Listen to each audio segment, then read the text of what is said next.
Good morning. कक्षा 8 गणित में आज हम ले रहे हैं प्रश्नावली 3.2। तो यहाँ पर प्रश्न नंबर 1 है हमारे पास। एक त्रिभुज बना हुआ है। इस त्रिभुज के 3 बाह्य कोण 125, ये भी 125 और एक बाह्य कोण इसका x है। तो सवाल वाला कह रहा है x का मान ज्ञात कीजिए। तो हम जानते हैं त्रिभुज का बाह्य कोण अपने सम्मुख दो अंतःकोण के योग के बराबर होता है। अर्थात अगर हम ये कोण त्रिभुज का ये अंतःकोण और ये अंतःकोण ज्ञात कर लें तो इन दोनों के योग के बराबर ये x होगा। तो हमको ये नियम निकालना पड़ेगा। अब यहाँ पर बात आती है कि भाई त्रिभुज का ये बाह्य कोण 125 का है, तो इसके साथ का भीतर का कोण कितने का होगा। मान ले जाए सपोज इस कोण को हम a मान लेते हैं और इस कोण को हम b मान लेते हैं। तो हम देख रहे हैं तो 125 धन a जो है एक ही सरल रेखा पर बने कोण है, रैखिक युग्म। तो हमारे दो नियम लग रहे हैं इस सवाल में। तो हम देखेंगे कैसे बनेगा। देखिएगा प्रश्न नंबर 1 का ए, दी गई आकृति बना लीजिएगा बाएं पन्ने में। दी गई आकृति त्रिभुज में। तो अब देखें हम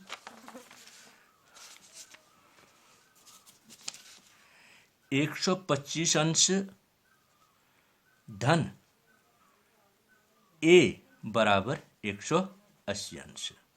ये मैंने क्यों कहा, देखिए 125 अंश धन a बराबर 180 अंश। ये दोनों कोण जो हैं ये रैखिक युग्म है। दोनों कोण क्या हैं? रैखिक युग्म। यहां पर हम लेंगे रैखिक युग्म। ये नियम लगा रहे हैं हम, रैखिक युग्म। ठीक हो गया। तो a का मान यहीं पर निकल जाएगा, इसलिए a बराबर 125 का पक्षांतर करिए, समीकरण जैसा बन गया। तो आप जानते हैं जब हम पक्षांतर करते हैं तो पक्षांतर पर चिन्ह बदल जाता है। ये धन 125 है, यहाँ जाके ऋण 125 अंश घटा दीजिएगा।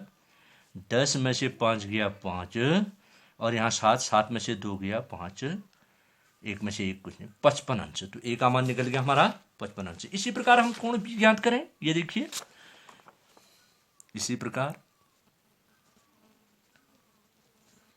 इस त्रिभुज का दूसरा बाह्य कोण दिया है 125 अंश। फिर से 125 अंश बाह्य कोण धन अंतःकोण b बराबर 180 अंश। ये भी यहां पर रैखिक युग्म। 125 और b मिलकर एक सरल रेखा पर बना हुआ, तो ये रैखिक युग्म के कोण कहलाएंगे। रैखिक युग्म के कोणों का योग 180 अंश होता है। रैखिक युग्म ये नियम भी हो गया हमारा। अब देखो b का मान यहीं पर निकल जाएगा। फिर से 180 अंश ऋण 125 अंश बराबर 55 अंश। तो दोनों कोण a और b निकल गए हमारे 55 अंश।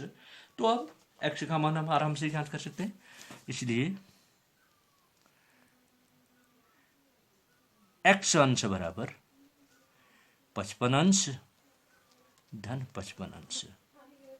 अर्थात कोण a धन कोण b। जैसा कि मैंने आपको बताया त्रिभुज का बाह्य कोण अपने सम्मुख दो अंतःकोण के योग के बराबर होता है।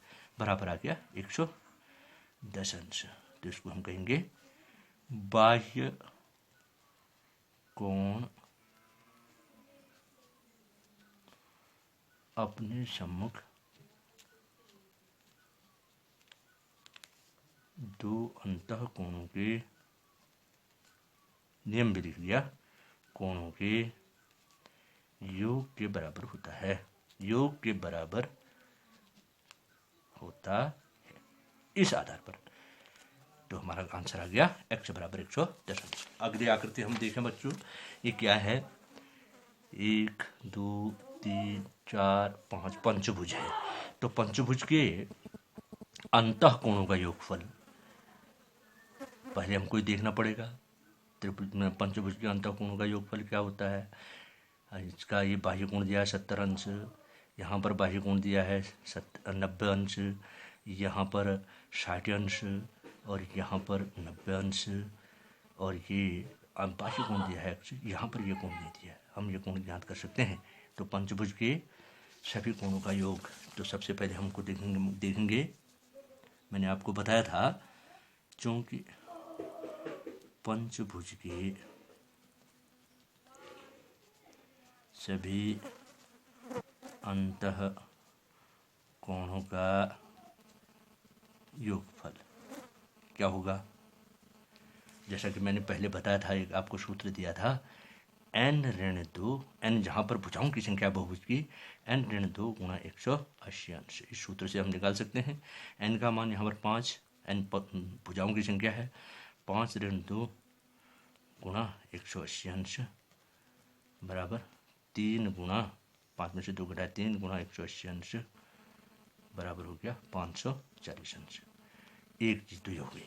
तो पंचभुज की सभी 5 के 5 अंतः कोणों का जो योगफल होगा, ये कोण, ये कोण, ये कोण, ये कोण और ये कोण, इन सब का योग होगा हमारा 540 अंश। अब हमको बाह्य कोण इसके दिए हैं कुछ, तो देखिए इसको हम बनाएं। अब मान लीजिए यहाँ से स्टार्ट करें हम, इसको कोण 1 ले लेते हैं, इसको कोण 2 ले लेते हैं, इसको कोण 3 ले लेते हैं, इसको कोण 4 ले लेते हैं, इसको कोण 5 ले लेते हैं। अंतः कोणों को 1 2 3 4 5 का क्रम मैंने बना दिया। अब हम देखें, ये दोनों रैखिक युग्म, ये दोनों रैखिक युग्म, ये दोनों रैखिक युग्म, यहाँ पर ये रैखिक युग्म होगा, यहाँ पर ये रैखिक युग्म होगा। तो हम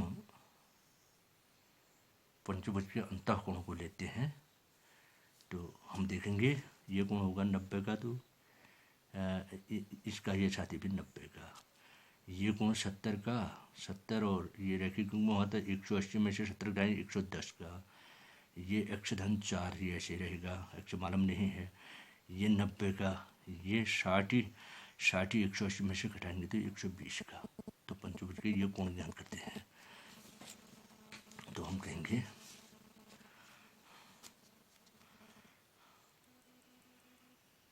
पंचभुज में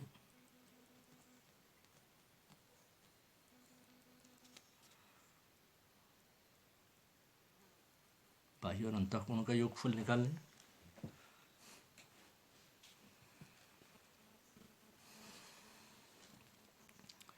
नब्बे अंश धन कोण 1 बराबर 180 अंश। ये रैखिक युग्म है, यहाँ पर देखिएगा समीकरण नंबर 1। दूसरा हम लेते हैं 60 अंश धन कोण 2 बराबर 180 अंश। ये समीकरण नंबर 2, यहाँ पर ये भी रैखिक युग्म है। इसी प्रकार यहाँ पर बाह्य कोण 90 का, 90 अंश धन कोण 3 बराबर 180 अंश, समीकरण नंबर 3। इसी प्रकार यहाँ पर हम देखें x धन कोण 4 बराबर 180 अंश, यहाँ पर बाह्य कोण मालूम नहीं है, x है, x रहने दीजिएगा भी।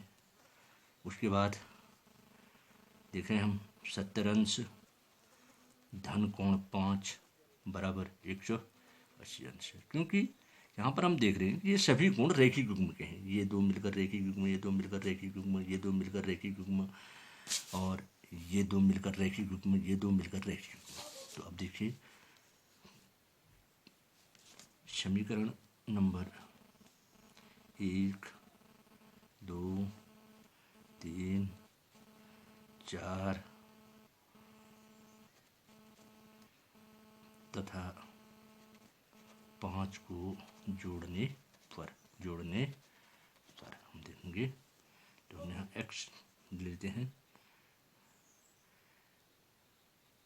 90 अंश धन कोण 1 धन 60 अंश धन कोण 2, ये बायां पक्ष जोड़ रहे हैं, धन 90 अंश धन कोण 3 धन x धन कोण 4 धन 70 अंश धन कोण 5 बराबर 180 अंश धन 180 अंश धन दायां पक्ष है, धन 180 अंश धन 180 अंश धन 180 अंश। ये देखिए 1 2 3 4 5 ये दाएं पक्ष है। अब हम इसको ऐसा करें, एक्स को अलग कर दें, एक्स धन क्वेश्चन में कोण 1 धन कोण 2 धन कोण 3 धन कोण 4 धन कोण 5 धन ये जुड़ जाएगा 90 60 90 और 70 दोनों को जोड़े, 0 का 0 9 9 6 15 15 और 9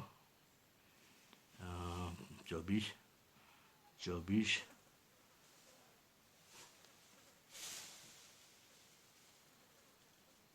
24 24 से 7 31 310 बराबर यहाँ जोड़े 1 2 3 4 5 18 पंचे 90 900 अंश 900 अंश। अब देखिए कोण 1 2 3 4 5 ये पंचभुज के अंतः कोण है। जैसा कि मैं हमने आपको बताया 1 2 3 4 5 पंचभुज के अंतः कोणों का योगफल मैंने आपको बताया अभी कितना आया 540। तो ये हो गया या एक्स धन 540 इन कोणों का योग 540 अंश धन 310 अंश बराबर 900 अंश। अब हम यहाँ देखें ये जुड़ जाएगा या एक्स धन 5 3 8 850 अंश 5 3 8 ठीक है बराबर 900 अंश। तो इसका पक्षांतर कर दीजिए या एक्स बराबर आया 900 अंश ऋण 850 अंश बराबर 50 अंश। तो एक्स का मान यहाँ पर 50 अंश होगा जो पंचभुज का बाह्य कोण है। अब आता है क्वेश्चन नंबर 2। क्वेश्चन नंबर 2 कह रहा है एक समबाहुभुज के प्रत्येक बाह्य कोण की माप कीजिए जिसकी 9 भुजाएं हैं। तो 9 भुजाओं वाला समबाहुभुज है, सभी भुजाएं बराबर हैं तो इसके अंतः कोण भी बराबर होंगे। 9 भुजाएं तो 9 कोण भी होंगे। और हम जानते हैं कि बहुभुज के बाह्य कोणों का योग मैंने परसों आपको बताया था, इससे पहले प्रश्नावली में आपने पढ़ा था, हमने अंत में 2 प्रश्न हल किए थे, एक्स धन वाई धन जेड का मान, एक्स वाई जेड और डब्ल्यू का मान देखा था हमने। तो किसी भी बहुभुज के बाह्य कोणों का योग होता है 360 अंश। तो देखिए हम जानते हैं, यहाँ पर हम नियम लगाएंगे। प्रश्न नंबर 2 का या पहले नियम लगा देते। हम जानते हैं कि बहुभुज के कोई भी बहुभुज के बाह्य कोणों का योगफल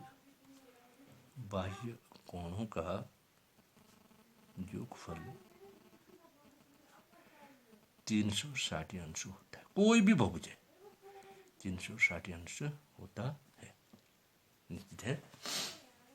तो अब देखें, अतः आय कह रहा है चूंकि समबाहुभुज की भुजाएं, चूंकि समबाहुभुज की भुजाएं बराबर 9 बाह्य कोण भी होंगे। 9 भुजाओं द्वारा 9 बाह्य कोण बनेंगे। और समबाहुभुज है तो प्रत्येक बाह्य कोण भी बराबर होगा। तो अब 9 बाह्य कोणों का योग 360 है तो एक बाह्य कोण, इसलिए समबाहुभुज का प्रत्येक बाह्य कोण बहुत सरल है। प्रत्येक बाह्य कोण हम जानते हैं कि 9 बाह्य कोणों का योग 360, तो एक बाह्य कोण सब बराबर होंगे। बाह्य कोण बराबर 360 अंश बट्टा 9 भाग दे दीजिए 9 चुको 36 40 अंश। तो समबाहुभुज का प्रत्येक बाह्य कोण 9 भुजाओं वाला समबाहुभुज है तो उसका प्रत्येक बाह्य कोण 40 अंश का होगा। इसी प्रकार 15 भुजाएं हैं आई। चूंकि समबाहुभुज की भुजाएं बराबर 15 बराबर 15 बाह्य कोण भी होंगे। समबाहुभुज है तो प्रत्येक बाह्य कोण भी बराबर होगा बाह्य कोण, 15 बाह्य कोण होंगे और बाह्य कोणों का योगफल 360 मैंने बता रखा है। तो इसलिए समबाहुभुज का प्रत्येक बाह्य कोण बराबर 360 अंश बटा 15, 15 का भाग दे दीजिए, 15 दूनी 30, 6 शेष बचा और शून्य उतरा, 15 चौको 60, 24 अंश। तो प्रत्येक बाह्य कोण की माप निकलेगी 24 अंश। प्रश्न नंबर 3 कह रहा है, देखिए प्रश्न नंबर 3 है, एक समबाहुभुज की कितनी भुजाएं होंगी यदि एक बाह्य कोण का माप 24 अंश है। तो 24 का भागा दीजिए, एक बाह्य कोण 24 अंश का है तो बाह्य कोणों का योगफल होता है 360। तो देखिए चूंकि समबाहुभुज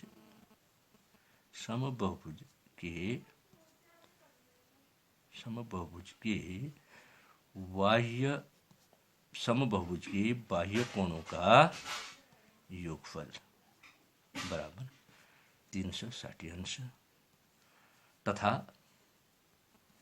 प्रत्येक बाह्य कोण, एक बाह्य कोण की माप हमारे पास है, प्रत्येक बाह्य कोण दे रखा उसने, प्रत्येक बाह्य कोण बराबर 24 अंश। इसलिए समबाहुभुज की भुजाएं, समबाहुभुज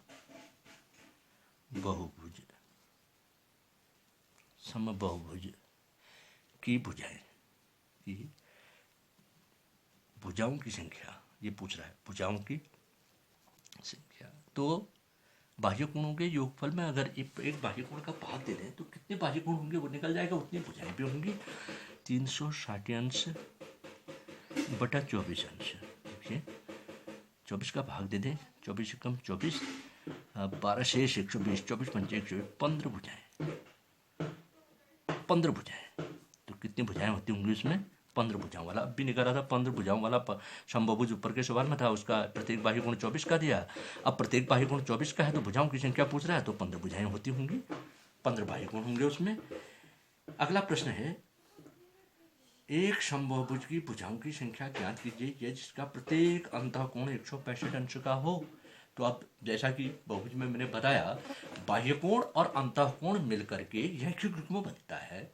तो हमको अंतःकोण दिया है तो हम बाह्य कोण ज्ञात कर सकते हैं। तो देखिए प्रश्न नंबर 4 बहुत अच्छा सवाल है, क्योंकि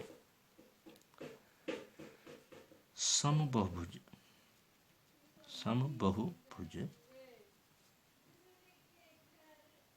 का अंतःकोण बराबर है 165 अंश, 165 अंश। इसलिए समबाहुभुज का हम बाह्य कोण निकाल सकते हैं।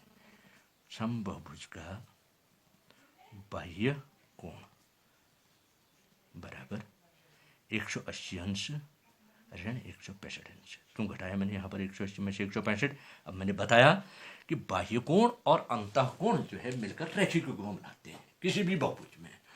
तो हो जाएगा आपका, घटाया हम तो यहाँ पर आ गया 10 में से 5 गया 5 और यहाँ बच गया 7, 7 में से 6 गया 15 अंश। अब यहाँ पर हम नियम लिख सकते हैं, चूंकि अंतःकोण बहुभुज के लिए है, अंतःकोण धन बाह्य कोण बराबर रैखिक युग्म, रैखिक और रैखिक युग्म के कोणों का योग हुआ 180 अंश, रैखिक युग्म, ये नियम हमारा था।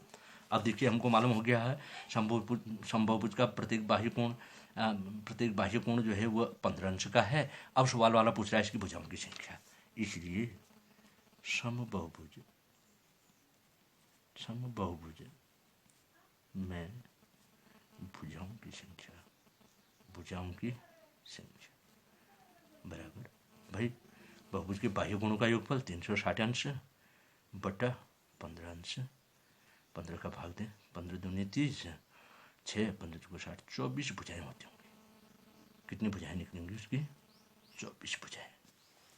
अगला क्वेश्चन कह रहा है 5, क्या ऐसा बहुभुज संभव है जिसका बाह्य कोण 22 अंश हो। तो देखिए 5 का ए। तो बच्चों इसके लिए हमको देखना पड़ेगा, हम जानते हैं कि बहुभुज का बाह्य कोण, बहुभुज के बाह्य कोणों का योग 360 होता है। अगर 360 अंश इस बाह्य कोण 22 से विभाजित होता है तो होगा, अन्यथा नहीं होगा। तो 22 का भागा 360 में देने की कोशिश कीजिए, मेरे ख्याल से ये असंभव है, नहीं जाएगा 5 का ए। तो क्या ऐसा संभव हो जिसका प्रत्येक बाह्य कोण, चूंकि समबाहुभुज का बाह्य कोण बराबर 22 अंश दिया है। अच्छा, तथा समबाहुभुज के सभी बाह्य कोणों का योगफल बराबर 360 अंश ये होता है। अब 22 का भागा 360 में हमने 22 एकम 22, यहाँ पर बचेगा भाग दे रफ में, ओके। 22 का भागा 360 में लगाए, 22 एकम 22, 4 1 14 140, छक्का 6 दूनी 12, 6 दूनी 12 13 132 8 नहीं जाता है, पूरी बार नहीं जा रहा है। तो अतः ऐसा समबाहुभुज संभव नहीं है जिसका बाह्य कोण 22 अंश हो, क्योंकि 22 360 को पूरी बार विभाजित नहीं करता, बस ये हो गया। अब उसी में बी प्रश्न इसने पूछा है, ये कहता है क्या ऐसा संभव बहुभुज, क्या यह किसी समबाहुभुज का अंतःकोण हो सकता है, क्यों? आप देखिए, माना समबाहुभुज का अंतःकोण बराबर 22 अंश, अगर यह अंतःकोण मान लें, इसलिए समबाहुभुज का हम बाह्य कोण निकालें, का बाह्य कोण, तो बाह्य कोण और अंतरकोण मिलकर के रेखिक युग्म बनता है, तो हो जाएगा 180 अंश ऋण 22 अंश, घटाए 10 में से 2 गया 8, 7 में से 2 गया 5, 8 158 अंश। तो 158 अंश से बाह्य कोणों के योगफल को फिर भाग देते हैं। देखिए 158 और ये हो गया 360 अंश, पूरी बार विभाजित तो नहीं करेंगे, 15 दूनी 30 2 बार जा रहा है, 2 8 16, 2 पंचे 10 1 11, 2 एकम 2 1 3 316 नहीं जाता, पूरी बार भाग, तो शेष बच रहा है। तो इसका मतलब यह अंतःकोण भी नहीं हो सकता। अतः 22 अंश किसी समबाहुभुज का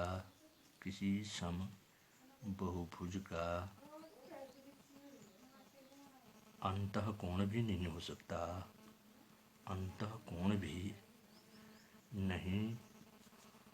सकता, है,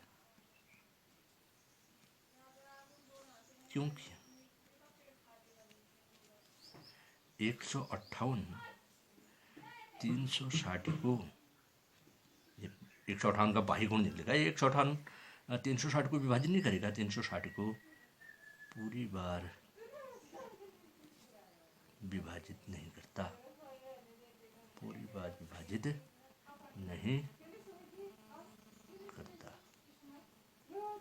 ये हो गया हमारा क्वेश्चन नंबर 5। अब आता है लास्ट क्वेश्चन है इसमें, क्वेश्चन नंबर 6। ये कहता है किसी समभुज में कम से कम कितने अंश का अंतःकोण, किसी समभुज में कम से कम कितने अंश का अंतःकोण संभव है और क्यों? ठीक हो गया। तो सबसे कम भुजाओं वाला समबहुभुज, सबसे कम भुजाओं वाला बहुभुज त्रिभुज होता है। 3 भुजाओं से नीचे बहुभुज बनता नहीं है, क्योंकि मैंने बताया था कि बहुभुज केवल रेखाखंडों से बन आकृति होती है। एक रेखाखंड से कोई आकृति बंद नहीं होगी, 2 रेखाखंडों से भी एक आकृति बंद नहीं होगी, उसमें कोण बनेगा। तो कम से कम बंद आकृति बनने के लिए 3 रेखाखंडों का आपस में मिलना जरूरी है। तो सबसे कम भुजाओं वाला समबहुभुज होता है हमारे पास त्रिभुज। अब बहुभुज सबसे कम भुजाओं वाला त्रिभुज होता है और समबहुभुज होगा समबाहु त्रिभुज। तो देखिए प्रश्न नंबर 6 का ए, किसी समबहुभुज में कम से कम कितने अंश का अंतःकोण संभव है, क्यों? तो देखिए, चूंकि सबसे कम भुजाओं वाला, इस सवाल पहले भी आया था कहीं, सबसे कम भुजाओं वाला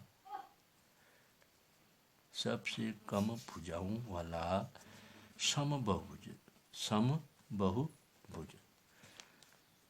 समबाहु त्रिभुज होता है। समबाहु त्रिभुज होता है जिसका प्रत्येक अंतःकोण, अब समबाहु त्रिभुज है तो इसके तीनों अंतःकोण भी बराबर होंगे। हम त्रिभुज में एक प्रगुण ये भी जानते हैं कि बराबर भुजाओं के सामने के कोण भी बराबर होते हैं। तो 3 भुजाएं हैं, तीनों भुजाओं के सामने के कोण भी आपस में बराबर होंगे और त्रिभुज के तीनों अंतःकोणों का योग 180 अंश होता है। प्रत्येक अंतःकोण बराबर 180 अंश। ये त्रिभुज, किसी भी त्रिभुज के कोणों के अंतःकोणों का योग होगा बट्टा 3 बराबर 3 × 18 60 अंश। तो सबसे किसी समभुज में कम से कम कितने अंश का अंतःकोण संभव है, क्यों? तो 60 अंश।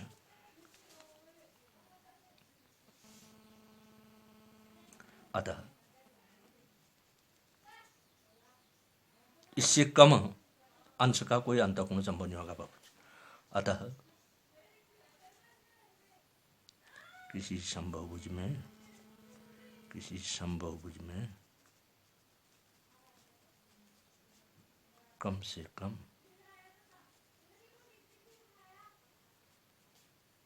60 अंश का अंतःकोण संभव है। अंतःकोण संभव है, ये हमारा आंसर बन गया। बी ये कह रहा है कि समभुज में अधिक से अधिक कितने अंश का बाह्य कोण संभव है। अब सबसे कम अंतःकोण हमारा 60 अंश का निकला तो हम बाह्य कोण निकाल सकते हैं। देखिए, समबाहु त्रिभुज जो कि सबसे कम भुजाओं वाला समबाहुभुज है, तो समबाहु त्रिभुज में बाह्य कोण की माप, जैसा कि अभी आपको मैंने बताया कि किसी भी बहुभुज में बाह्य कोण धन अंतःकोण मिलकर के रेखीय युग्म बनता है। तो माप हो जाएगी 180 अंश ऋण 60 अंश, अंतःकोण हमको मालूम है, बराबर 120 अंश। तो सबसे अधिक का बाह्य कोण यही होगा। यहाँ पर किस नियम के आधार पर हमने बनाया? क्योंकि बाह्य कोण धन अंतःकोण, बहुभुज के लिए अंतःकोण धन बाह्य कोण बराबर रैखिक युग्म। तो इस आधार पर अतः किसी समबहुभुज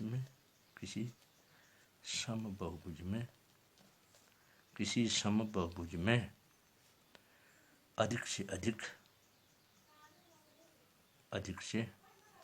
अधिक 120 अंश का बाह्य कोण संभव है। बाह्य कोण संभव है। That's all. ये प्रश्नावली हमारी